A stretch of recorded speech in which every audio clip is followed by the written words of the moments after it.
হাতটা দিব না, একবার ছাড়া 5 বার কইছি, তারপরে ওয়াল গাচ্ছে। ওয়াল গাইতে কয় কি আর আমি ভাঙবো কিসের জন্য বলেন? মোহাম্মদ মুজিবুর ব্যাপারী, বাবার নাম কুদরতুল্লাহ ব্যাপারী, গ্রাম মধ্যযোগ দিয়া, থানা নগরকান্দা, জেলা ফরিদপুর। আমি ইসলামী ব্যাংকের থেকে 11টা বাজে 3 লক্ষ টাকা উঠেছি। আমার পিছে আলম মোল্লা, বাবার নাম দুলাল মোল্লা, আরো সাথে কিছু লোক আছে চিনি নি, এরা আমার পিছে লাগছে টাকা নেওয়ার জন্য।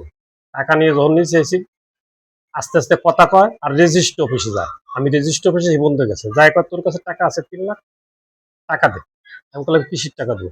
দিতে হবে না, জান বাঁচাবি। এই কথা কই আমি কই দিব না। ওখানে লোকজনের জ্বালায় চান্স মানে সরে গেছে বাড়ি। 10 লক্ষ টাকা দিবি তুই আমার, আর নাহলে জায়গা দিবি 1% ফ্রি লেখা। 1% জায়গার দাম 4 লাখ। এই জায়গাটা নিচে ছিল মেয়ের কাছে থেকে, আগামীকাল হলো দলিল হওয়ার কথা। আমি 5% জায়গা নিচ্ছি 20 লক্ষ টাকা দিয়ে। এখন তার কথা হলো ওই একটাই, 1% ফ্রি লিখে দিবি, নাহলে টাকা 10 লাখ দিবি, নাহলে তোর কুবাইয়া। রামদাও নিয়ে কালামের দোকানে লোকজন নিয়ে বসে রয়েছে। বৈশাতে আমি গেলে পরা কুবাবে, ওই যে ভিডিও আছে প্রমাণ, আমার কুবাবে। আমার ছেলে যারে পর তছনছ করে দিবি দিতে পারি। কি কারণে? ওই যে কয় জমি 1% ফ্রি দিবি, নাহলে পর টাকা দিবি। কি ওরা জোর করে চাঁদাবাজি, জোর করে চাঁদাবাজি। তাহলে আমার কাছে কোনো প্রুফ নাই, প্রুফের শত্রুতায় আছে।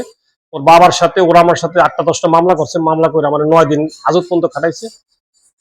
পিছিয়ে হলো এই রাগ, এখন সেই রাগ খাটাই এই জায়গা। দেখো বাড়ির সামনে জায়গা নিছি, 1% জায়গা তার ফ্রি দাও, 4 লাখ টাকা মূল্য, আর নাহলে তার টাকা 10 লাখ দাও। ওই যে প্রমাণ ভিডিওতে রান্নাও নিয়ে বসে আছে আমাকে কুমানোর জন্য। তাই আপনাকে ক্লাবে আসছি আমি, আমার জীবন বাঁচানোর জন্য এবং সাহায্য নেওয়ার জন্য।